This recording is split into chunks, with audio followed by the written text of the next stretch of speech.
Hello and welcome. My name's James Whitcomb. I'm the candidate coach, and thank you very much for joining me today for our Job Seeker Masterclass. This is our most comprehensive workshop that you're attending today. And in this workshop, we're going to touch on all the key things that you need to do when you're looking for work. So, in some of our other workshops, we focus just on resumes or just on cover letters. We run workshops focused purely on interviews and purely on how to give great answers to interview questions. But in today's workshop, we're going to be touching on all of the topics. We're going to be going from the start to the finish of the interview process, and we're going to finish with how you can negotiate a better salary offer. So thank you very much for joining me. It's great to have you with me today. I hope you learned something from today's session.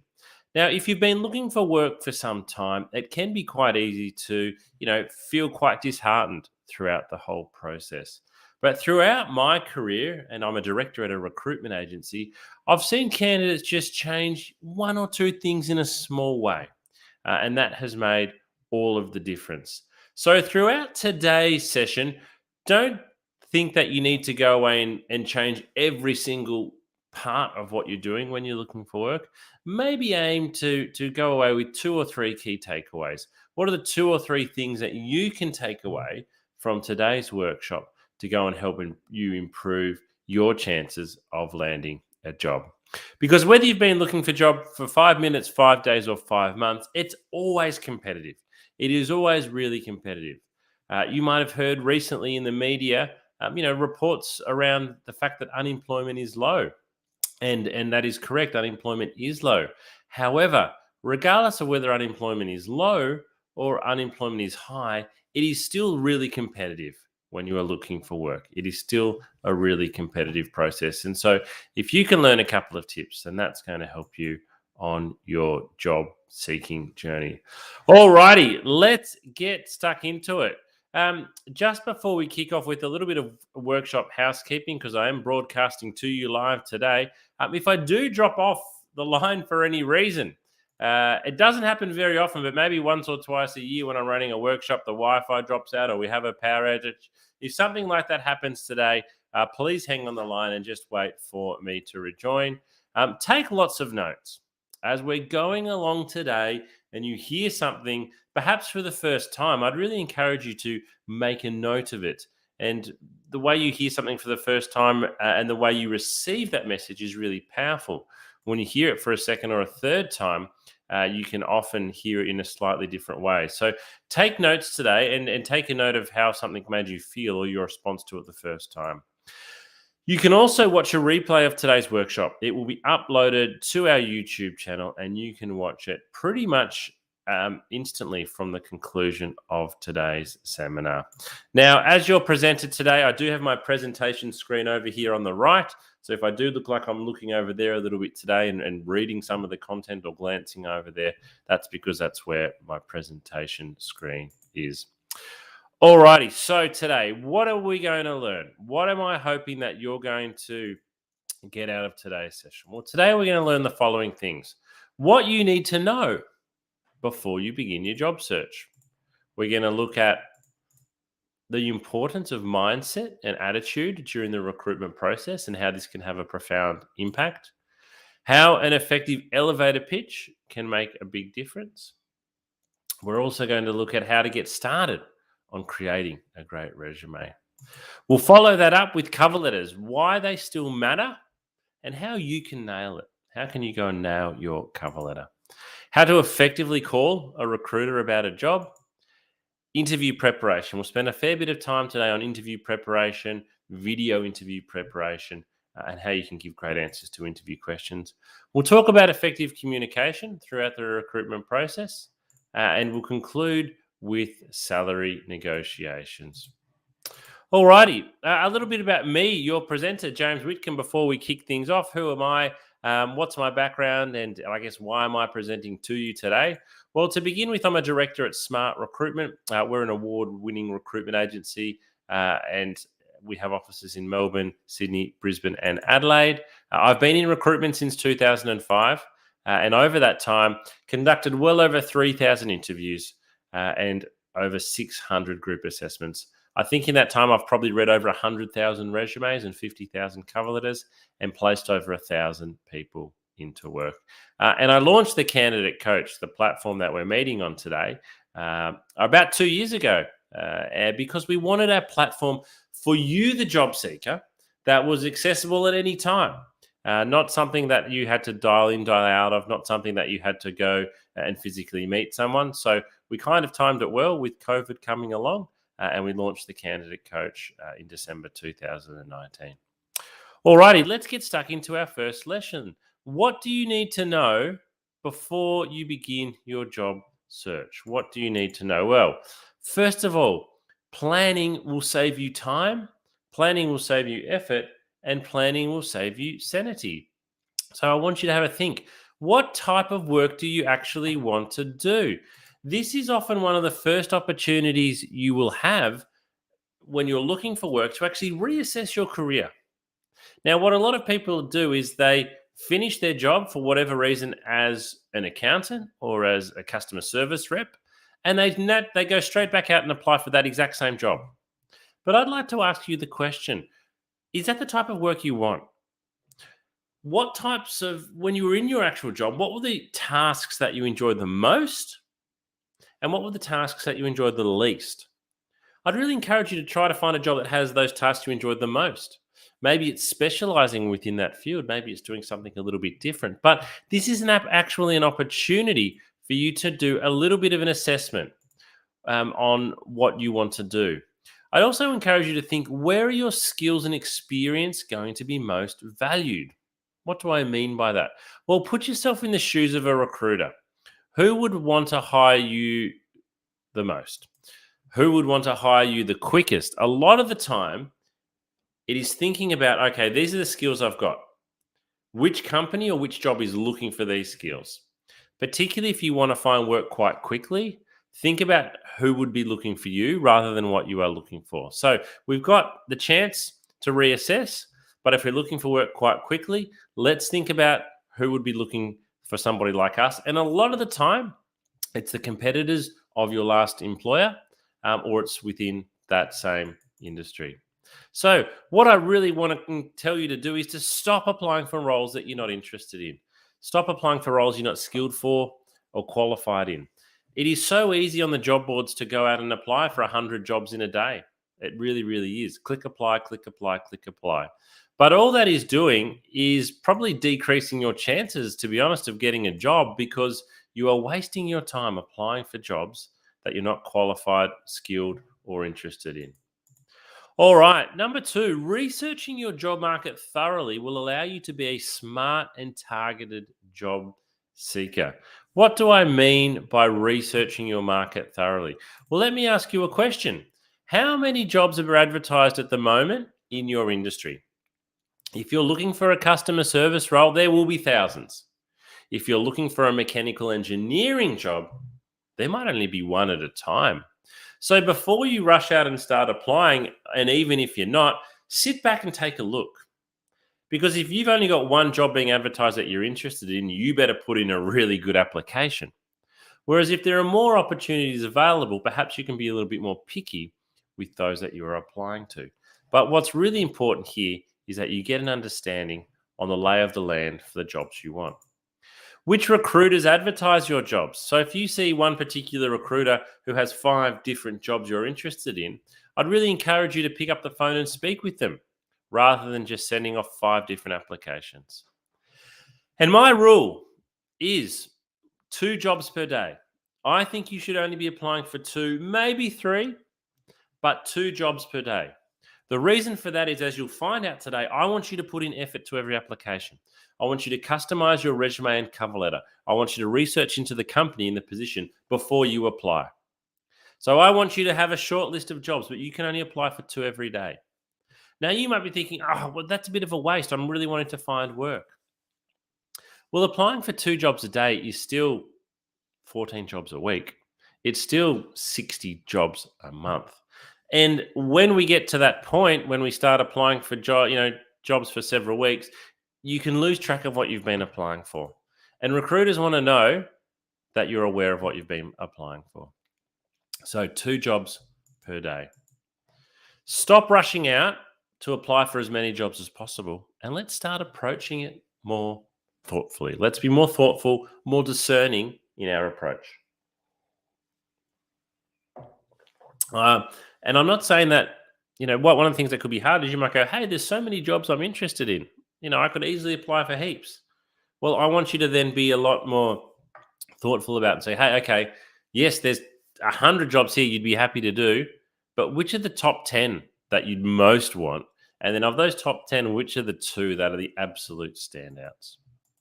And thirdly, the way you handle rejection may help you actually land a job. It sounds really silly, but you are going to get rejected a lot, and then you're going to get rejected some more. And some of you attending the workshop today might have been rejected for 6 to 12 months. You might have made hundreds of applications.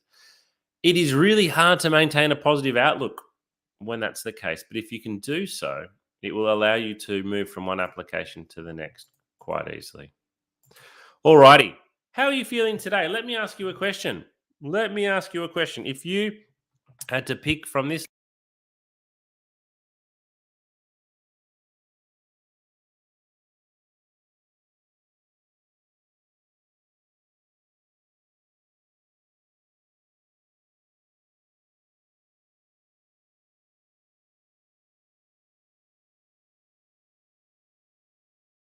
question, and there's a bit of a reason behind it, is I want to know, same question again, how do you present yourself as a job seeker? So again, you've got the same list of emojis here. But when you're writing your resume, when you're writing your cover letter, when you're speaking to someone on the phone via Zoom or face to face, how do you actually present yourself as a job seeker? How do you present yourself as a job seeker? Because we can actually tell. We can sometimes tell in the tone of your resume and cover letter. We can certainly tell by the tone of your voice. We can tell by the body language when you're interviewing somebody. How you present yourself as a job seeker makes a huge difference. So, what you want to have is a job winning attitude and a job winning mindset. I want to share a quote with you from well known recruiter Ryan Biggs. And Ryan writes, I will always go for someone with a fantastic attitude that may need a little bit of development over somebody I will always go for someone with a fantastic attitude that may need a little bit of development over someone who has all of the skill but a bad attitude. So what he's saying there is you can have all the skill. You can be the most qualified candidate. But if you've got a bad attitude, guess what? You are not going to get the job. And likewise, even if you don't have all of the skill, even if you don't have all the qualifications, take some enthusiasm from the fact that, hey, if you present with a great attitude, and I'll show you some of the things today you can do to show great attitude, then your chances are probably better than you think. You can actually beat candidates who've got more skills and more qualifications if your attitude is better than theirs. All right. So let me ask you this question then. Put yourself in the shoes of a recruiter.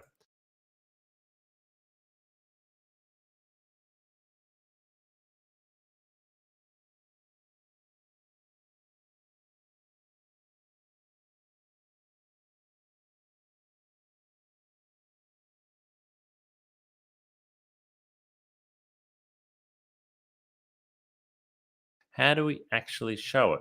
Well, first of all, you can choose to be positive. You can actually choose. It's your choice. Before you pick up the telephone, before you walk into a room, you can choose what attitude you are bringing to that room. So before you apply, think, I'm going to be positive. I'm going to put in my best application here today. I'm going to do a really good job. Before a phone interview, just remind yourself, okay, you might have had a really bad day, but just think, okay, I need to take a breath. I need to take a moment, and I need to show the very best version of myself here. I need to show the very best version of myself here, and not, let my bad morning come across on the phone. And certainly before a face-to-face interview, you need to go in and present yourself well presented, well dressed with positive body language. And then think, how do I want to be remembered? You will walk out of the room.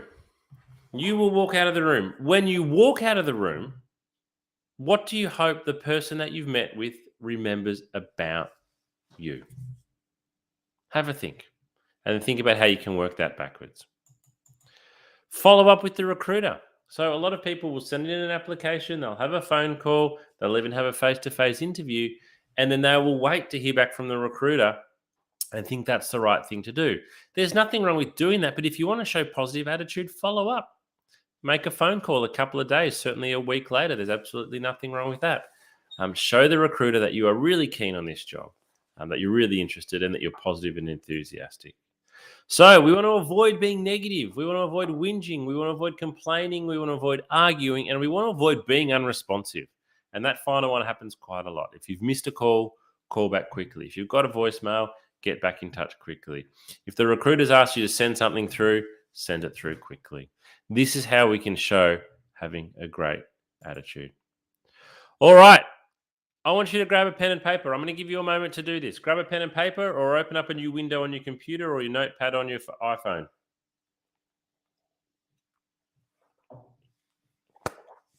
I want you to write down the following. Now, I don't want you to actually answer them because that will take too long, but I want you to write down the following. 1, name. So write down 1 name. Write down 2, overview of your work history. Write down 3, your top 3 skills. And write down 4, what is the type of work that you are looking for. So what I'm asking you to do here is create an elevator pitch. Now, some of you might be familiar with an elevator pitch, but for those of you who aren't, an elevator pitch is a brief but persuasive statement. And a brief but it's commonly used in sales, most commonly used in sales. A brief but persuasive speech or statement. So why would we want this when we're looking for work? When might having an elevator pitch come in handy? Well, the most common interview question in the world is tell me a little bit about yourself. And the best answer to tell me a little bit about yourself is your elevator pitch. So, how do we create a really good elevator pitch? So again, it's your name. Straightforward with name. Number 2, it's an overview of your work history. So when I say overview, that's what I mean. It's not a full detailed rundown. We need to go through our whole elevator pitch in about 30 to 60 seconds. So an overview of your work history. Number 3, it's your top 3 skills. Your top 3 skills. Now, this might change a little bit depending on who your audience is. So let's say you're happy to find administration work, but you'd also be happy to find customer service work. And you've potentially done both. So the skills that you might mention here for each one would be different. I'd also encourage you with your top 3 skills to make at least 2 of them what we'd call hard skills. So a lot of people say, I've got good communication, I'm a hard worker, and I'm always on time. Those things are fine, but they're not measurable. Anybody can say them, and they're not hard skills. So if you were going for an administration role, you might say that one of your top 3 skills is your typing speed is 80 words per minute at 95% accuracy. So include at least 2 hard skills, depending on your work and the type of work you're looking for. What is the type of work that you are actually looking for at the moment? So I'm going to show you one that I've prepared earlier.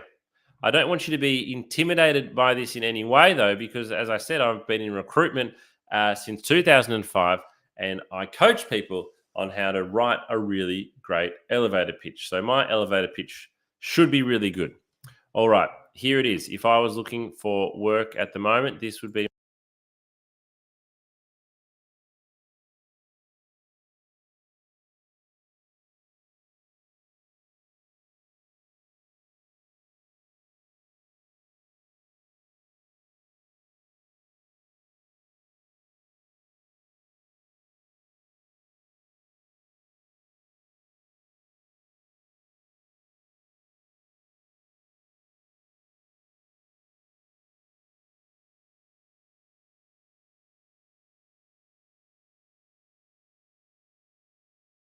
Yes, this is a really good elevator pitch because I've practiced it many times.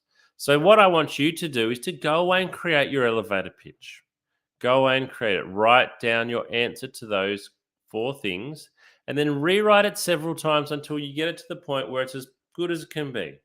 Till it's as good as it can be, till you're really happy with it. I didn't just create my elevator pitch on the first attempt. I rewrote it several times. Once you've got to the point that you're really happy with it, I want you to have several copies. I want you to have a copy saved on your phone.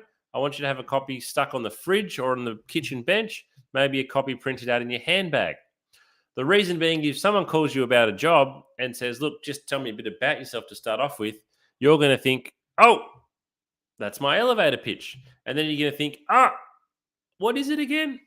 And if it's on the kitchen bench in front of you and you've just got to look down, it can get you started and off you go. And then finally use it. You create your elevator pitch so you can use it. It is a great way. It is an absolutely fantastic way, because when we say to candidates, tell me a bit about yourself, a lot of candidates go, would you like to know about my work, or would you like to know about me outside of work, or a bit about myself? I've been working in finance for 7 years. And it is a really friendly question in some ways, and it's a bit of an icebreaker, but don't drop your guard. This is your first opportunity to create a great impression. And if you come with a great first impression and give a really good elevator pitch type answer, the recruiter's impressed very, very quickly. And you're up to this level. Whereas if you have a bad first answer, you're down here. And whether you start down here or whether you start up here, it's much more likely that's where you're going to stay wherever you begin. So begin up here, and it's easier to stay up here. Begin down here in your interview or your first impression, and it's really hard for you to get back up there. Alrighty, I've got a question for you.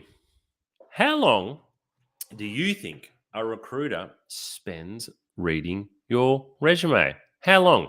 You have spent hours, days, weeks, months, years. Some people's resumes have evolved over time. It might have started 10 years ago, 15 years ago, and then you add each job to your resume. So it's kind of become this document that you work on all the time. You've spent a lot of time on it. How long do you actually think recruiters spend reading your resume? Well, I'm going to give you the answer right now. 7 seconds. Eye tracking study shows that recruiters look at resume for 7 seconds. I've got to tell you, that's not a great stat, is it? That stat is certainly not great for job seekers, and it's a stat I'm probably a little bit embarrassed about as a recruiter. I don't think that's something that we can be proud of. It is important for me to point out that 7 seconds doesn't mean that they stop reading at 7 seconds, but it's at the 7-second mark where the recruiter decides whether or not to keep reading your resume. At 7 seconds, they decide whether or not to keep reading your resume or whether they're going to move on. So we've got a very short period of time here where we really want to impress the recruiter. So we can complain all as much as we like about this stat, but it's not going to change it. So we need to know how to make our resume stand out in 7 seconds. So let's look at this article in a little bit more detail and see what we can learn. So I'm going to read the second 2 dot points here. Resumes that succeeded in capturing the recruiter's attention featured simple layouts with clear section and heading titles. Resumes organized by E or F pattern. I want you to think about a piece of paper with a big capital E or a big capital F. So I've got stuff coming across and then stuff going down the side coming across. They're the ones that did well, especially when they utilize bold titles and bulleted accomplishments. So that paragraph tells us what we need to do. Simple layouts. We need white space, we need headings, and we need bullets. Resumes did not fare well when they're hindered by cluttered layouts. A lack of white space on the page, multiple columns and long sentences. A lack of section or job headers also turned off recruiters, as did text that didn't flow or draw the eye down the page. So your resume, you want to be rich with information, but we need to leave white space. We also need to have headers. We don't want it to be too cluttered, and we want to use dot points and not just big slabs of text. So it's not a great stat, but we can all learn something from it. Okay, I'm going to give you a little bit of an insight into effective resume writing. Today, we're not going to go through a whole resume from start to finish. That's a separate workshop that we run. Keep your eye out for that one. But I'm going to show you how you can get started on it. So, first of all, what is your resume? Well, your resume is a factual account of your employment and study history.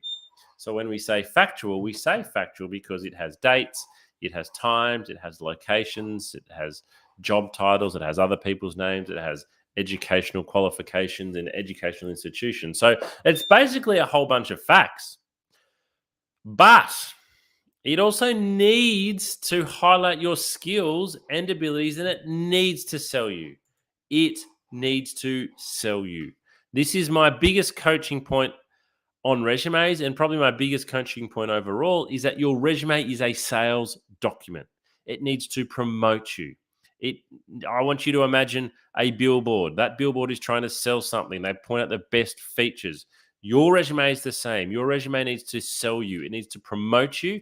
It needs to say to an employer, look at me, buy me. It needs to have the very best aspects of you on it.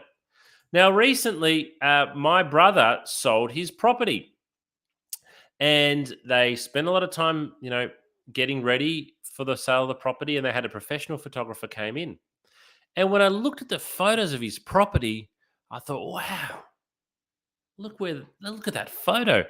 The photographer has done an amazing job here in capturing the property at its absolute best, showing that, using the camera in the perfect position to capture it at its best.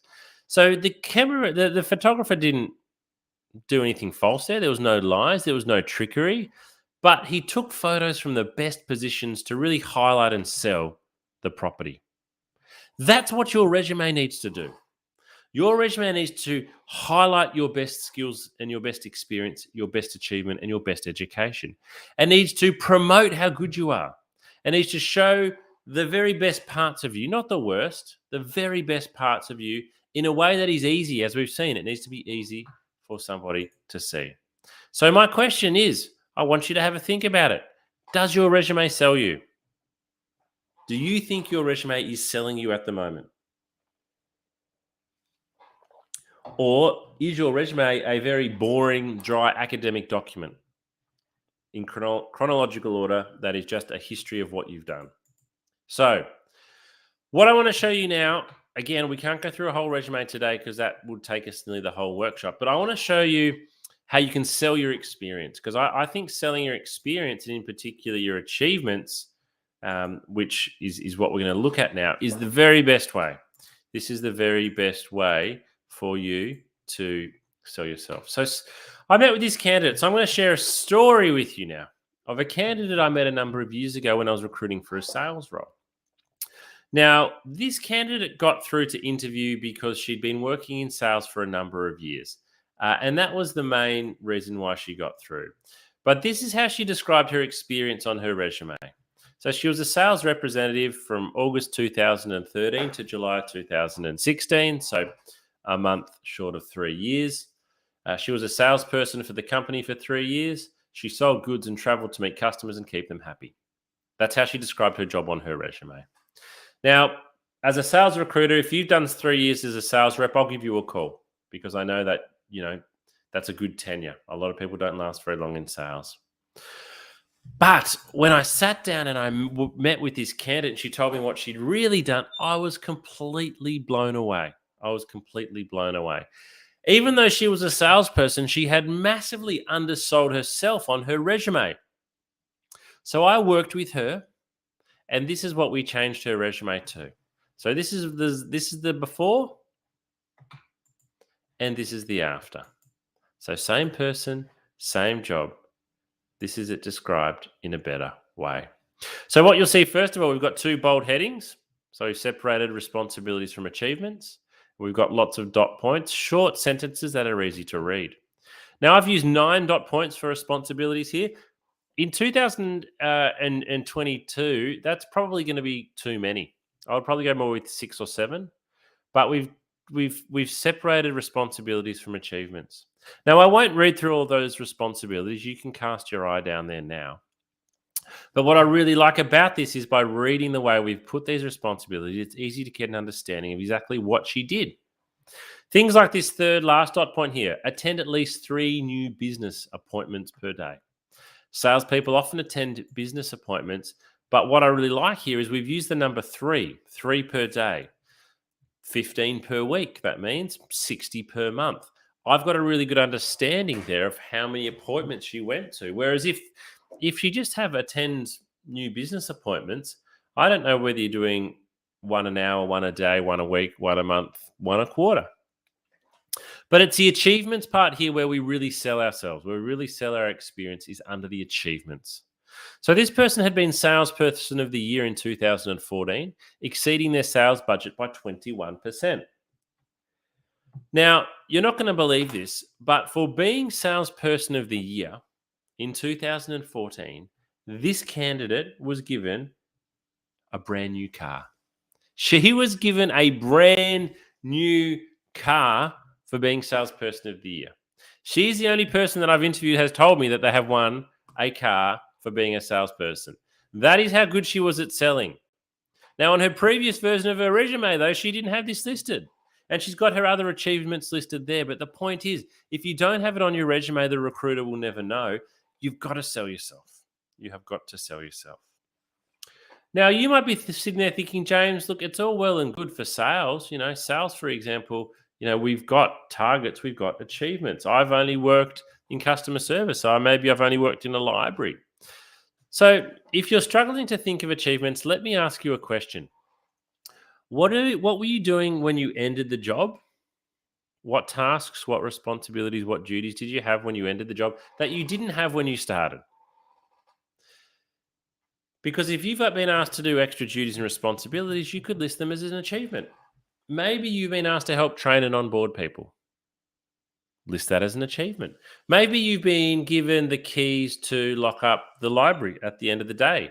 You're able to put the security alarm on and do those types of things. If you weren't doing those at the start and you're doing those now, there's an achievement. Maybe all you can think of is, hey, I often get asked to cover people's shifts. Put that down. Put down at least 2 or 3 things. In some ways, it's about showing pride and showing understanding of doing a good job. The other thing I would like to share with you in terms of resumes is how that it's okay to make your resume visually appealing. So we're going to go to a website now called Canva, canva.com. I use a paid version, but what I'm going to show you now is free. And if you go into Canva and type in resume or resume template, what you'll see load up on the screen now is a whole, I'll get rid of my camera.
canva.com. canva.com. You can do most of this on a free account. All right. So my summary for you for resumes is sell your skills, sell your achievements and your experience, but your achievements are the main one. Sell, sell, sell, sell, sell. Make your resume easy to read. And this can be really hard because for a lot of people, we're thinking, oh, how do we cram, so much, I've got so much that I want to get onto my resume. But you don't need to get everything onto your resume. Less is more, and it's the recruiter's role, to ask questions about, filling in the gaps. It should be it should be visually appealing, and it's okay to be bold. Okay, it's okay to be bold and use something like Canva, and it must be tailored for every job. This is so important. All right, this is so important. If you apply for 5 jobs a week, even if they are all the same job title, let's say customer service for argument's sake, they are still for different organizations. The jobs are still slightly different. You can only list 6 dot points, and 2 achievements. Make sure you are listing the things that are relevant to the job. Read the advertisement. What they are asking for in the first 2 or 3 dot points in particular is really important. Make sure you have that on your resume. Make sure you have that on your resume. Alrighty. We're going to move now from resumes to cover letters. Cover letters. And I've got a question for you. I want you to answer this in your mind. Are you submitting a cover letter with every application? Because some recruiters read cover letters before they read the resume. Now, a lot of people enjoy saying, hey, cover letters are dead. I've been hearing the phrase cover letters are dead since I joined recruitment in 2005. Guess what? Cover letters are not dead. They never died. They're still here. At Smart Recruitment, like most places, you can still submit one with every single application. People hate writing cover letters. Not all recruiters read them. I'll be honest there, not everybody reads them. But some recruiters will read them first. Your problem is you don't know who you're sending your resume to. So unless the person you are sending your resume to says, do not send a cover letter, I will not read it, you must submit a cover letter. You can only submit 2 things as a job seeker, your resume and your cover letter. So why would you skip on one? Skipping on one is a huge risk, and I think it's a huge mistake. All right, so let's talk about actually what a cover letter is. First of all, it's very different language to a resume. It's a letter. Think about how you write a letter. You write a letter to somebody. We don't write letters very often anymore, but maybe think even about an email. You write it to somebody. Even if you don't know their name, you are writing your cover letter to someone. So we personalize it. We really need to have done some research here. We should be doing research before we apply for every job, and we can then use that research in our cover letter. And the purpose of this is to show the person reading the cover letter that we've done some research. It sounds like a bit of a game, but we want them to know we've done some research. And we want to include that information in terms of what we've learned on our cover letter. It's only ever 1 page long. The only reason your cover letter would be more than 1 page long is if you are asked to address a selection criteria and it's like 10 points and you're like, can't fit into 1 page. Unless that's the case, your cover letter should only ever be 1 page long. We need to proofread it multiple times. A lot of people proofread for spelling mistakes and they catch all the spelling mistakes. But what is really hard to catch in your own work in particular is grammatical errors. A lot of people don't catch their own grammatical errors. So proofread multiple times and catch those grammatical errors. So stop submitting the same cover letter for every single vacancy. We need to tailor it. All right. I'm going to show you what a good cover letter looks like. This is a great template that you can go away and copy and paste. So it has 4 simple paragraphs. That's it. 4 simple paragraphs. And paragraph 1 and paragraph 4 take 1 minute each.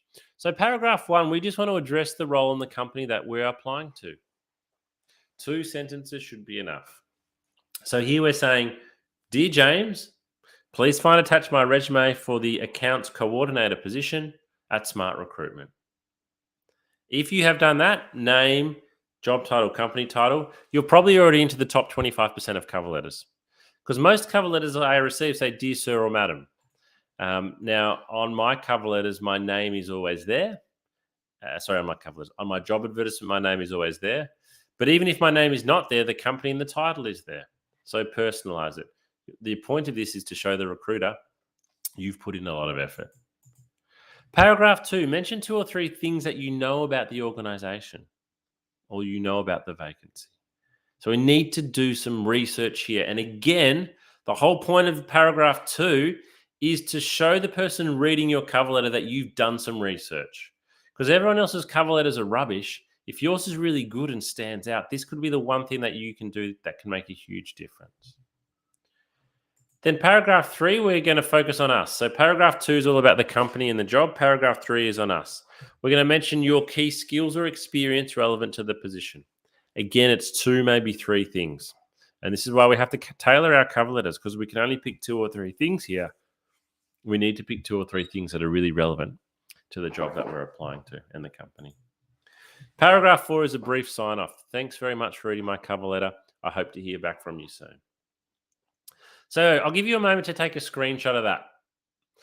What I've done with this formula, and it's taken me many years to develop, is I wanted to develop a formula that allows people to easily replicate a cover letter. So I think paragraph 1 and 4, it's really straightforward. Paragraph 2 and 3, you can probably do them both in 10 minutes. I think you can do them both in 10 minutes, but you can spend a lot longer and be more impressive. But I wanted to create a formula or a template that is easily replicatable so that you can customize every cover letter without too much hard work. All right, so here's an example using my formula. This is a made-up job and company. Dear Rupert, I'm writing to you as an enthusiastic applicant for the marketing coordinator role at Duke Industries.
Paragraph 1, up the top here, name, company name, job title.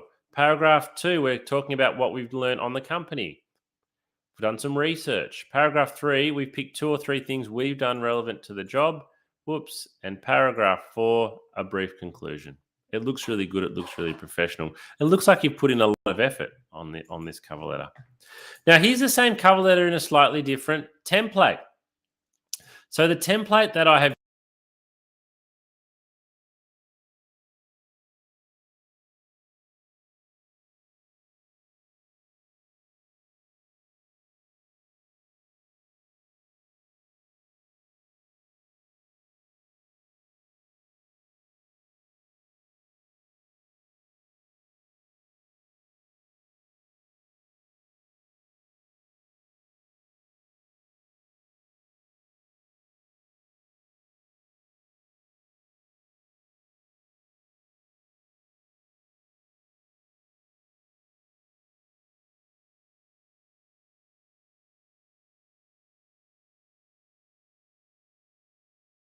own personal brand. Alrighty, we've come so far. Let's go a little bit of a recap on today. We've talked about researching and finding the right role. We've gone on how we can create a great elevator pitch. We've done that. Maybe we've had a phone call even. We've been able to put our elevator pitch into practice. We've tailored our cover letter. So you found those 2 jobs that you're going to apply for. You've done some research. You've tailored your cover letter to the job. You've created your awesome cover letter as well, and you've tailored that. So you've done a lot of work so far. You've clicked apply and you've sent your resume off. Now what? Now what are you doing? Tomorrow, what are you doing? What's happening with this application? What do you need to do? It's been 1 day now. It's been 2 days. It's been 3. It's been 5. You haven't heard. What should you do? Well, I think you should pick up the phone and make a call. Pick up the phone and make a call within 24 hours of applying. I know what you're thinking. Are you mad, James? Picking up the phone and calling somebody about a job they've got advertising is really scary. It can be really intimidating. But I'm not mad, and you need to be brave. Particularly if you've been looking for work for some time, I would really encourage you to make a well planned and organized phone call. And I'm going to show you how to do it. I want you to consider the following scenario. When I'm in my recruitment office in Melbourne and I sit down and I've got 10 or 12 recruiters around me, they're busy on the phone, they're doing phone interviews, they're reading resumes, they're walking in and out of face to face interviews or Zoom interviews. They've got lots of resumes to read. If the phone rings and they pick it up and say hello, and it's you on the phone, even though they've got 100 resumes to read, guess what? We're speaking with you now. And if you sound organized and if you've got some really good questions, I might bring up your resume while we're speaking. So I'm not looking at those 100 resumes anymore. I'm looking at your resume. And what you're actually doing here is, if you think everyone's getting 7 seconds of resume exposure, but if you can speak to the person on the phone, you might get 3 minutes, 5 minutes, 20 minutes. You are significantly increasing your exposure. Now, exposure doesn't mean you're going to get a job interview or get a job. What it's going to mean, though, is you get a lot more consideration. And it also means that assumptions or incorrect assumptions might not be made. So I'm not mad, and I'd really encourage you to be brave. But what we cannot do is make a bad phone call, because our exposure then will have a bad outcome. So this is what we need to do.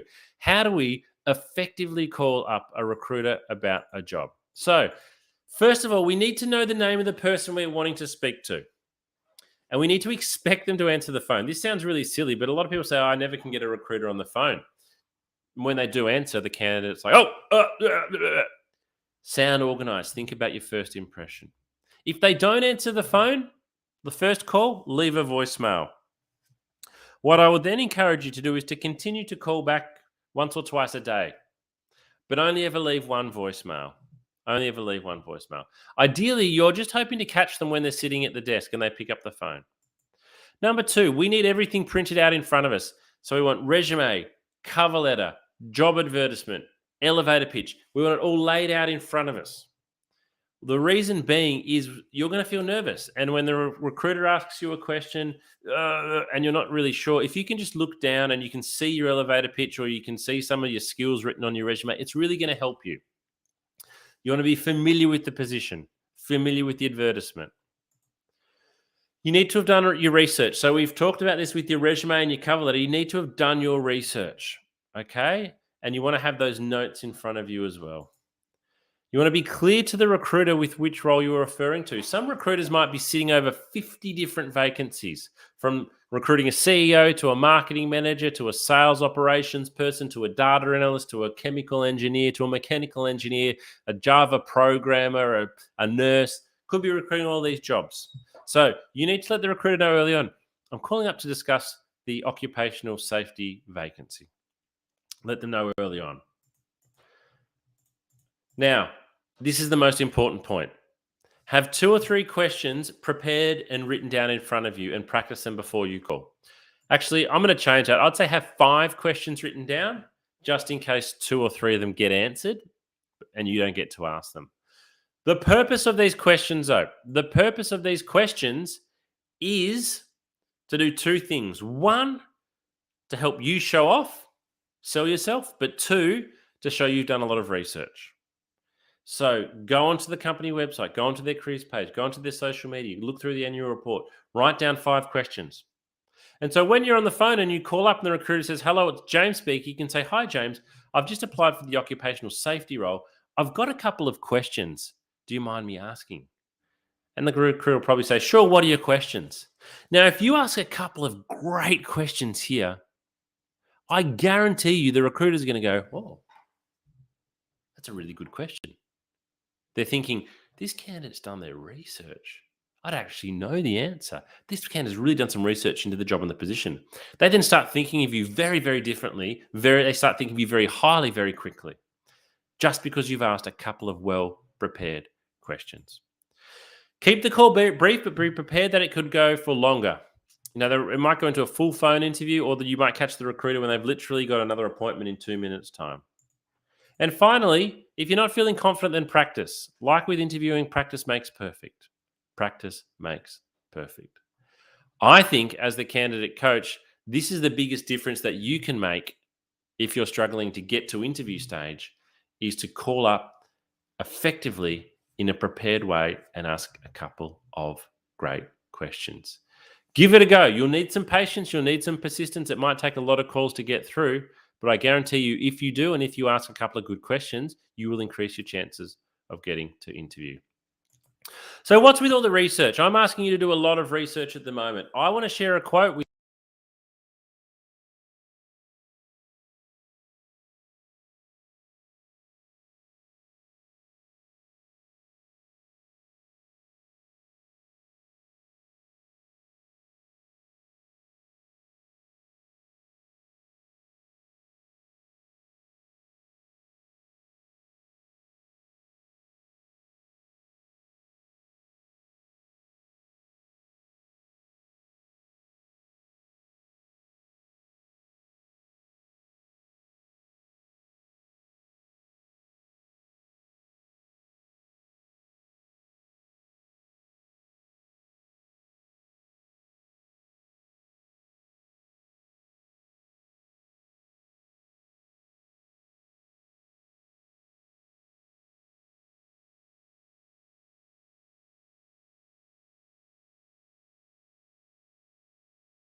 of your application.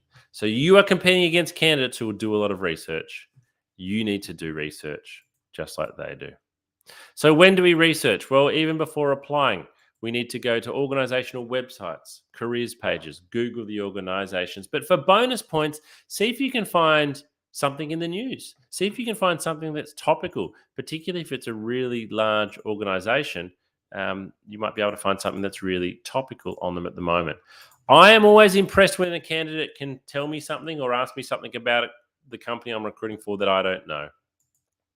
And then let's research the position. So we really need to read and understand the job advertisement. And if we've been asked for an interview, ask for the position description and read and understand that. Try to understand where the position fits into the structure of the organization and how it adds value. This will really help you stand out. All right. Let's talk about interviews now. So let's take a moment again to pause. Let's go back to the start. We've done the research to find the jobs. We've applied for 2 jobs per day. We're tailoring our resume and our cover letter before each application. We've followed up with a phone call, and guess what? That phone call has turned into being invited in for an interview. So again, it's building blocks here. It's going through the process. But it can feel like a lot of work, and we're only at the interview stage. So we need to keep going. So how are we going to present ourselves at interview? Here's my emoji board again. You probably know the answer by now, but we need to present the very best version of ourselves when we're going to interview. So we don't want to turn up for interview and show ourselves at 50%. We don't want to turn up for interview and go, even if we're feeling rubbish, we've had a bad morning, we've had a fight with our partner, we're upset about something, we've got to leave that all behind just while we're in the interview room. Because if you show yourself at 50%, you're not going to get the job. And the recruiter can only base their decision on you at 50%. But if you can show yourself as close to 100% as possible, then you're giving yourself the best chance of getting the job. So how do we actually present the very best version of ourselves? Well, first of all, practice is absolutely key here. Practice, practice, practice, because that helps to give you confidence. We need to mentally prepare for what is going to happen. We need to tell ourselves that we're going to get nervous and that getting nervous is okay. And we need to give ourselves plenty of time. Give ourselves plenty of time. The one thing that ruins everybody's plans when it comes to performing well at interview is running late or running just on time, and it will stress you out big time. Dealing with nerves and anxiety at interview. This is a really big one. So I'm actually going to share a little video with you here from a workplace psychologist on how you can deal with nerves and anxiety at interview.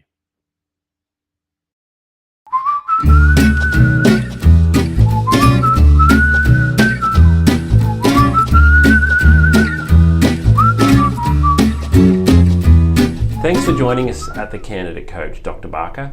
Tell us a bit about your background and the type of work you do. I am Dr. Sarah Barker. I'm a clinical psychologist. I've worked in workplace mental health with Black Dog Institute for the past 7 years.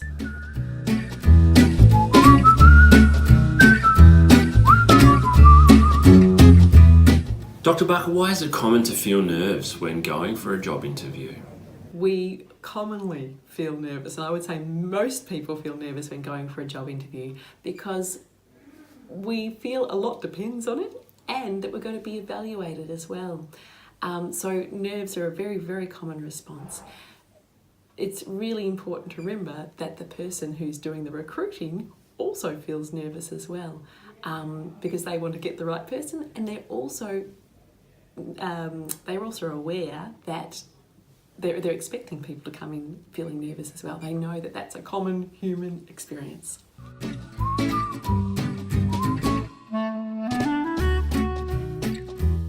What can we do before the interview to help best prepare so that we're not overcome by feelings of nerves and anxiety?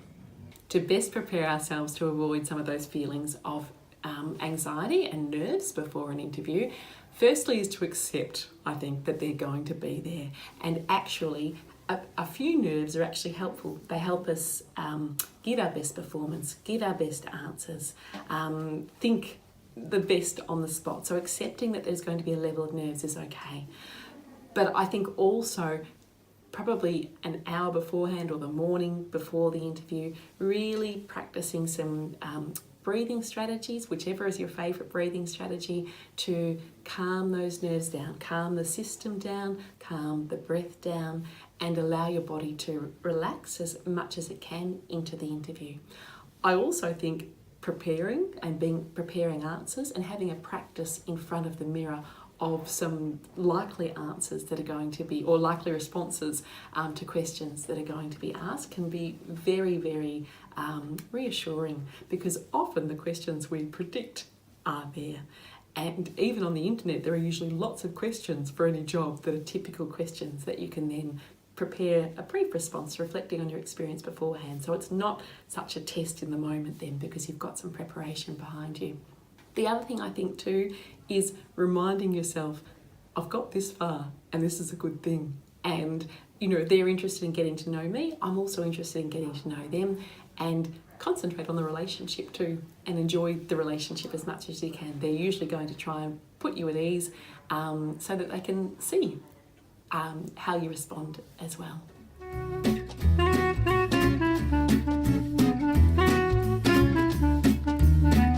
And what can we do during the interview if we feel a bout of nerves or anxiety coming on?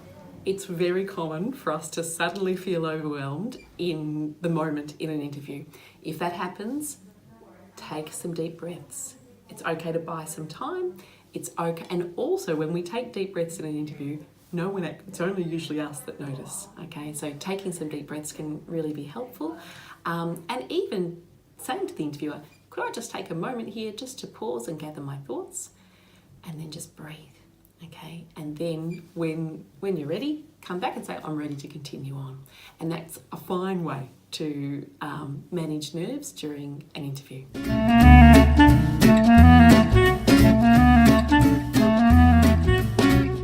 One tip that I think is a really useful one is to have a practice of your responses to the likely questions in front of the mirror. Something you might notice is that the questions you're feeling more confident about, you'll smile more, you'll be more relaxed, you'll, strut your stuff a little bit as you respond. You'll notice too, the questions you feel less confident about, you might stop smiling or your face might change. Those questions are the ones you need to practice a little bit more at, and remind yourself of your confidence with that, or prepare your answer so that you do feel more confident, because your face will actually tell you in the mirror, and that can be good preparation for the actual interview of knowing where to where to focus on in feeling more strong in your responses.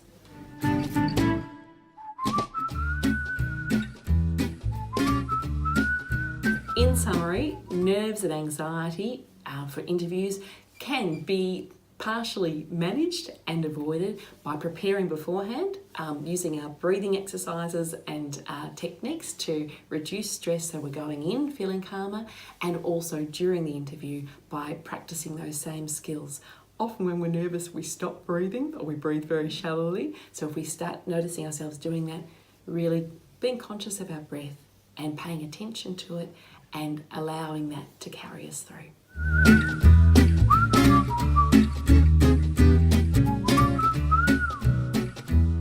Thanks for watching today, and we hope this has helped you best prepare for your next job interview.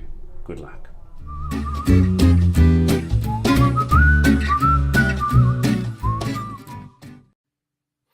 Alrighty, hopefully that video from Dr. Sarah Barker and those tips can be really practical if you really do struggle. All right, let's pretend we've got a job interview tomorrow now. Let's pretend we've got a job interview tomorrow. What do we need to do? Because the preparation certainly starts well more than a day before. But if we had a job interview tomorrow at 10 a.m., what do we need to do on the day of the interview? So there's several things we need to do. We need to make sure we know how we're going to get there. As I said before, the best plans, the best preparation will all be wasted if you arrive late or even if you're rushing to get there on time because you're going to feel stressed and anxious. We want to make sure that our clothes are ready the day before, not waking up in the morning and doing it that day, because what if you pull out the shirt or the pants that you're planning to wear and you discover they've got a coffee stain on them or they're ripped or the iron's not working? Get your clothes ready the day before. Likewise with the shoes and likewise with printing everything. Again, if you've been asked to bring something along that you need to print out, get it done the day before and do any assessments that you need to do as well. So if you've been asked to do a test, do it a day or two before and have a practice. Have a practice of your interview answers. So the aim here really is that when you go to bed the night before your interview, everything's ready. It's going to be hard for you to have a good night's sleep probably the night before the interview. But if you're lying there thinking, I've got to find my shirt, I've got to find my dress pants, I've got to polish my shoes. Actually, where's the shoe polish? You're not going to be able to settle. At least if you do it all the day before, you can hopefully give yourself the best chance of having a good night's sleep and you are prepared. All right, beep, beep, beep. The alarm's gone off. It's the morning of the interview. You probably haven't had a great sleep, but you're up now. What do we need to do that day? Well, really important is that we need to actually start off by having breakfast. You need a full stomach to give you energy, to get your blood sugar levels going.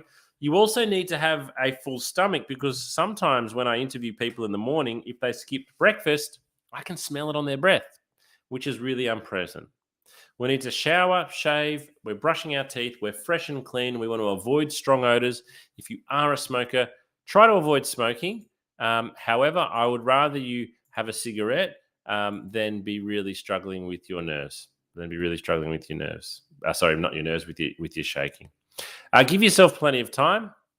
Take an umbrella, take mints, those types of things, and get to the location 30 to 40 minutes early. But don't arrive at reception. Don't rock up to reception 40 minutes before your interview. Maybe wait downstairs or in your car and arrive at reception 5 to 10 minutes before. Now, take to the interview, we need to take with us a compendium. So there's a photo of a compendium on the screen there now. You can buy one of these from Officeworks or your local news agency for $20 or $30. And by taking this along, you look really professional. Looks professional having this under your arm. I always take a compendium to any business meeting I have. I also take a compendium to any interview. But as well as looking good, it has a practical application. So everything listed below there, you should have in your resume. We want copies of our resume, cover letter, and elevator pitch, just in case. We want some questions written down, a bit like when we're making the call. Let's take some questions we can ask, and yes, you can do this. We want a copy of the ad. Always take along photo ID and payroll information, even if you haven't been asked, just in case when you get there, the recruiter asks you if you've got it and was expecting you to have it, even though they haven't asked, and anything else. So use a compendium. Take this along with you. All right, video interviews. That's what's happening at the moment. How do we best prepare for a video interview?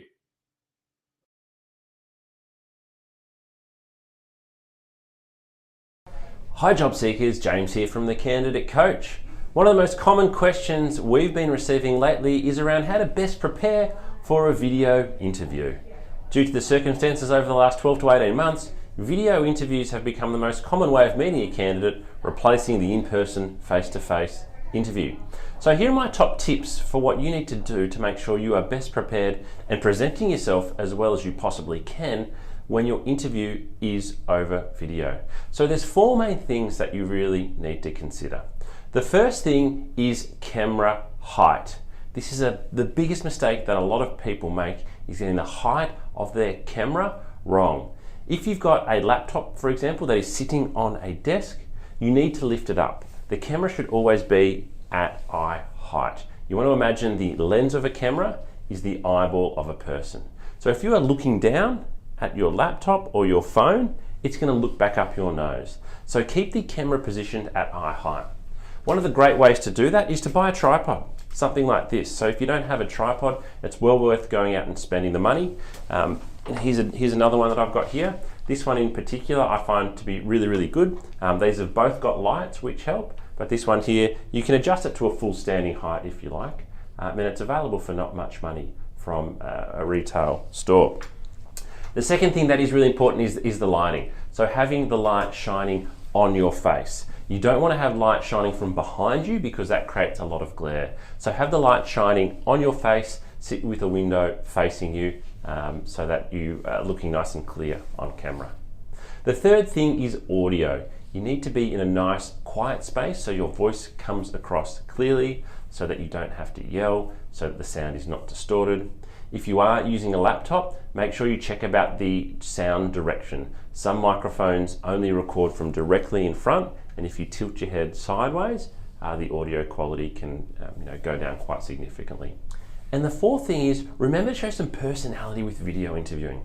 A lot of people speak to a camera in a different way that they speak to a person. So again, look at the lens of the camera and imagine you're speaking to a person. Smile. Talk with your hands if that's what you do, but don't look around the room. If you're nervous, don't look down at your hands. Look at the camera and give an answer as if you were giving it to a person. This can be challenging, particularly if you are being asked to record answers and there's not actually a person that you are speaking to, but personality definitely comes through on video, so make sure you show yours. And with everything, practice. If you're not sure how you're going to present, or you think, I don't think this is going to work really well, set up your camera, hit record, and just speak to the camera. Talk, see how you look, and practice several times. This is going to be the new norm, or not the new norm, it is the norm for quite some time now, so it's really important that you understand how to best prepare for video interviewing. Good luck.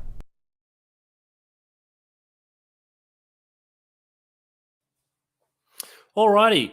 How do we give great answers to interview questions?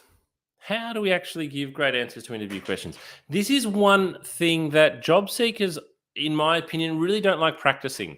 We don't like practicing giving answers. We might spend hours and hours and hours on our resume and cover letter and LinkedIn profile and other things, but we're really reluctant to spend a lot of time practicing interview answers, sometimes because we don't know whether our answers are good or not to begin with. So let's have a look. How do we give great answers to interview questions? Well, for behavioral-based questions, we're going to use the STAR technique. So the STAR technique is extremely common. You might have heard of it before. You can easily go and look up what I'm going to show you today. But because not everybody does, I want to share this with you. So the STAR technique, S-T-A-R stand for something. So it's a method of answering questions that's comprised of 4 steps. S is for situation. We're going to describe the situation and when it took place. T is the task. Explain the task and what was the goal. A is for action. Provide details about the action you took to attain this. And R is the result. We want to conclude here with the result of the action. So what actually occurred? Now, behavioral-based questions will often be, they will start with, can you give me an example of, or can you tell me about a time? what we're looking for here is we want to see, that's why it's called behavioral-based questions. We want to see what behaviors, what characters, what traits you've got, and how you handle the situation. Some behavioral-based questions will allow you to shine. They'll allow you to sell yourself. So it might be, tell me about a time when you provided great customer service. And if that's the case, you can use the STAR technique to talk about a time you created great customer service. Or there might be a question, tell me about a time you worked in a team when the team didn't get along. Tell me about a time when you dealt with a customer who was unhappy. So just because the question is asking you for a circumstance that wasn't great doesn't mean that you can't give a great answer. So let's go into detail with the STAR technique then. So the S, we want to set the scene. Set the scene of the story by giving the context and the background of the situation. If you're asked about teamwork, your response should include the project details, who you were collaborating with, when you undertook the project, and your location at the time. So what a lot of people do here is they skip through too many of the details too quickly when giving an answer. Candidates generally feel that they need to answer questions quickly, whereas we would like you to set the scene with the situation. Task, we need to describe your exact role. Your exact role. What was it that you did in the situation? We want to make sure that the manager knows what you were specifically assigned to do rather than what everyone else did. So for S for situation, you can talk about where's the team, but T for task is about you. All right, A is the most important part of the story. This is the action. So here you explain how you handled the difficult situation or you conquered the problem. Say whether you did it alone or together as a team. What you're trying to communicate is your assessment of the situation and your response to the problem, as well as how you got the team involved. So what did you actually do here? Share as many details as possible, as it says, so the interviewer can follow you. As you do so, avoid acronyms and avoid company-specific jargon. And then R is the result. So what happened? What was the conclusion? Close the story by stating the positive outcome of your actions and what lessons you learned. If possible, quantify the results and show the effects of your actions. Examples may include a 10% increase in sales, getting repeat business, or saving your team 5 hours of work in a week. So let's have a look at an example here. So this is an example for a nurse going for an interview for a nursing role. And the nurse is asked, describe a time when you handled a difficult situation at work. How did you react? So, situation. In my last as a night nurse, one of my colleagues quit after securing a job with a top private hospital. Though I was managing a ward full of patients, task, I was assigned to this one patient who didn't want to be admitted. He wanted to bolt out of the room. I made myself available. This is the action. I made myself available to the patient, discussed with him the reason he was being admitted, and assured him he would receive 24/7 attention and good care. The patient finally calmed down and agreed to spend the next 3 days under observation. And the result in purple was he was discharged on the 3rd day. And the wife personally thanked me for handling someone she knew to be extremely stubborn and difficult. So S is in red, task is in blue, action is in green, result is in purple. That's how we use the STAR technique. All right, let's say we're out of the interview now. So we don't actually finish with what we're doing in terms of our interview process. I'd really encourage you to email the recruiter, thank them for their time the following day. And if you've been asked to do anything, this is really important. If you have been asked to do anything, you might be asked to send through your reference details. You might be asked to go and complete a test. You might be asked to send through an example of some work. Do it straight away. The clock is ticking. The quicker you do it, the more impressed the recruiter will be. Be responsive. Be responsive here. Alrighty. So we're getting towards the end of today's workshop, but what I want to talk about is how to actually negotiate a higher salary offer. Let's say there's a hypothetical situation. You are hoping for $60,000. $60,000. You've been offered $55,000. So you've got a decision to make here. You've got 3 choices really. Accept the 55, decline the 55, or try to negotiate the 55 up towards 60. So when we're negotiating salary offers, in many ways, what we're really saying is, show me the money. We are wanting more money. We need to be able to ask though in the right way. So first of all, before we even ask, we need to do our research and find out, is this a negotiable salary? If you are applying for a job, for example, at a government organization, it's not negotiable. If you are applying for a customer service role in a bank and there's 500 people already doing that job, the salary is not negotiable. So if you try to negotiate a salary that is fixed, you are going to look foolish. We also need to do our research to know what is the market rate for the position. So it is all well and good that we want $60,000, but what are the other jobs paying? Are they paying $60,000? Or is actually $55,000 actually what the market is paying? We need to do our research before we negotiate. We then need to build a case. So we need to show what we are talking about. So what we would do is, first of all, we would always be very grateful. We would say, thank you very much for the offer of 55,000. I enjoyed the interview and I would love to accept this offer. However, I'm really seeking $60,000 and this is why. And what we would answer to this is why is, I've got more experience than you're looking for. I've got more qualifications. I was paid more than this in my last job. I'm bringing more than what you were asking. So we can't just say, thanks for 55, I want 60. We've got to build a case. We've got to show that we know what we are talking about and why we want that money. And we need to demonstrate why you are worth more than the offered salary. Why are we worth more than that? As I said, maybe on the ad they said we want someone with 2 years experience and you got 4. Maybe you've got a degree and that's not asked for. Maybe you're bringing other things to the job. And finally, we negotiate in a firm but friendly manner. You need to expect that if you come to negotiate a salary offer, it could be retracted. It could be retracted. In my recruitment history, I have had 2 types of people when it comes to companies, when it comes to negotiation. Some companies will say they want to negotiate. No way. We've given them a fair offer. If they don't want to work here, we'll remove that offer. That could happen. I've also got organizations that say they want to negotiate. That's fine. Happy to negotiate. It's all part of the process. The concern is you don't know who you're dealing with. And so you do need to be prepared that an offer can be retracted. And if, the impression sometimes that you can easily give when negotiating a salary offer is that you aren't grateful. Sorry, not that you aren't grateful. Well, you aren't grateful and you're just not sure on the job.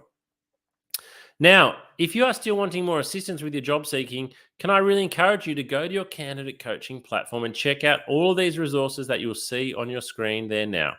We've got video coaching, resume and cover letter templates, interview questions, online practice tests that you can take, checklists, articles, advice for executive candidates, mental health support, more of our live workshops advertised, and this is all available to you for free on your candidate coaching platform.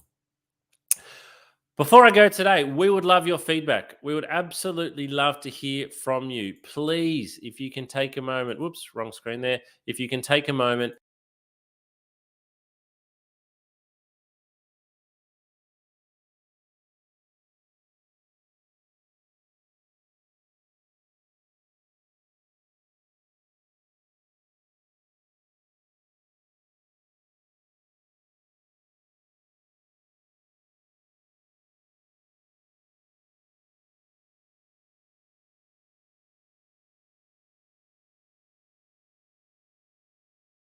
all one word, follow our LinkedIn page and you will keep up to date with all of our events and our new features.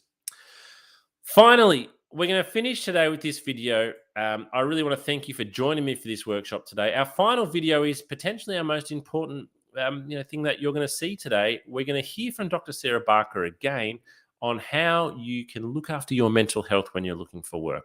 Because one thing that we've noticed from candidates of all backgrounds, all countries, all nationalities, all walks of life, all positions of seniority in the workplace is that when you come to look for work, it really can affect your mental health. So thank you for joining me today. The workshop will conclude at the end of this video. Enjoy the rest of your day.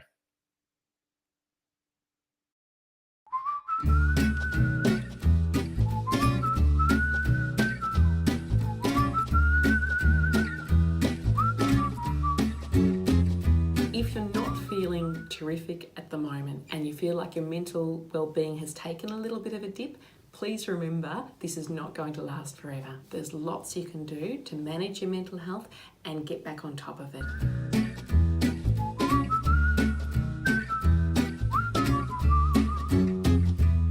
I am Dr. Sarah Barker. I'm a clinical psychologist.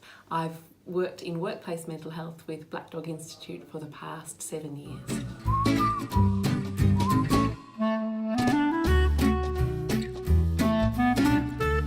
I work with a lot of adults and young people, mainly with anxiety, depression, trauma as well, a range of issues, and many who are looking for work and undergoing that process of trying to find employment.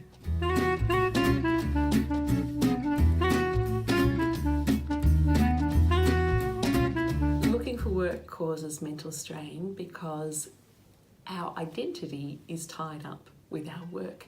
Work gives us meaning, it gives us purpose, it gives us company and connection. So it's stressful for lots of reasons looking for work, and it can take a toll on our mental health.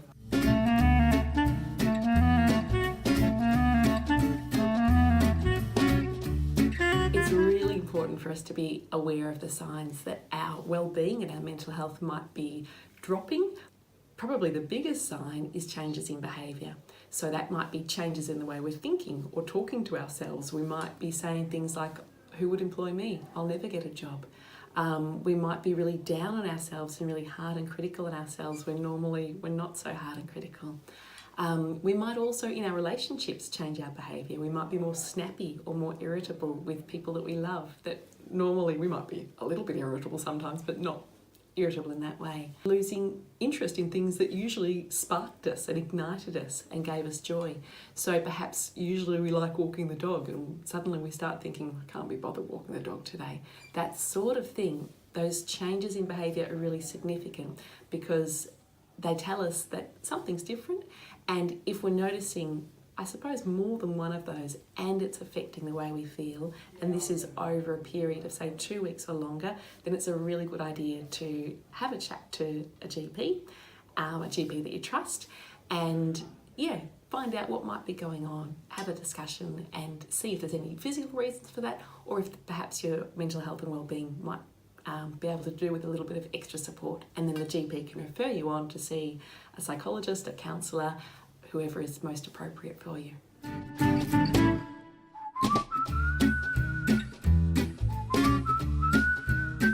There are so many great things you can do to look after your mental health when you're looking for work, and it's really important that you do. My very top tip would be really talking kindly to yourself and being compassionate with yourself.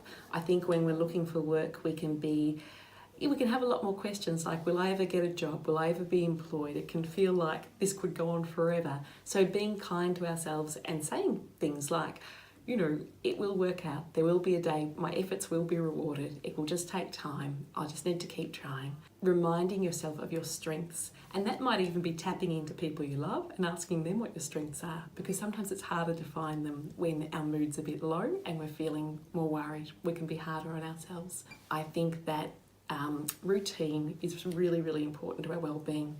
When we're looking for work, we mightn't have such a regular routine because there mightn't be a 9 to 5 start and finish time for a job. Well, there isn't. So instead, thinking about looking for work as a job in itself can be helpful. Having a start time and a finish time can be really helpful, and some set tasks that you hope to achieve that day. Purpose is really important too. So purpose might come through routine, but it can also come through other things. Meaning's really important, and our work gives us meaning. So when we're looking for work, meaning mightn't feel like it's there as much. Part of what we can do is infuse those tasks with meaning. So I am doing these things today, I'm looking for work, and that is meaningful in itself because there's an end goal to this. It will be something that's good for me and good for the people that I love as well.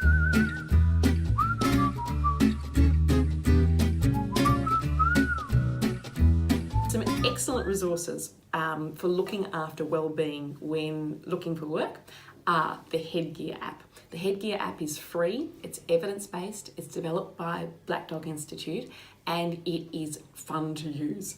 It uses mindfulness, so a technique to really help us relax and reduce physiological arousal, which can often occur when we're feeling anxious.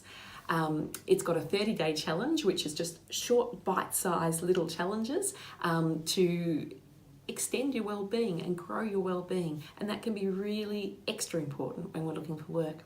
There are also some really terrific resources available through the Black Dog Institute. One of them is a beautiful self-care plan that encourages you to think about your top coping tips, the things that personally work best for you, that are positive coping strategies. Another really good resource is through Beyond Blue, and they've got some excellent resources to look after mental health while looking for work, and also when people are recently out of work as well.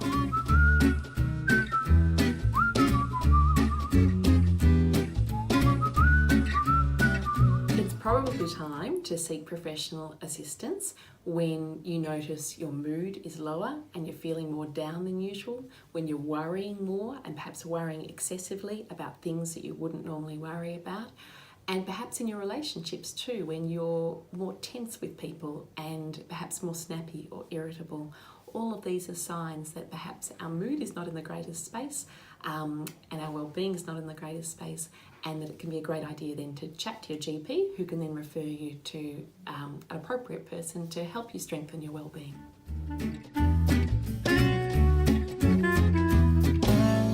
It's very common for people to have a dip, but please know that that's not going to last forever, and that there's lots you can do through looking after yourself, but also through getting access to professional support that can really give you a boost again and get you back feeling good as you're looking for work.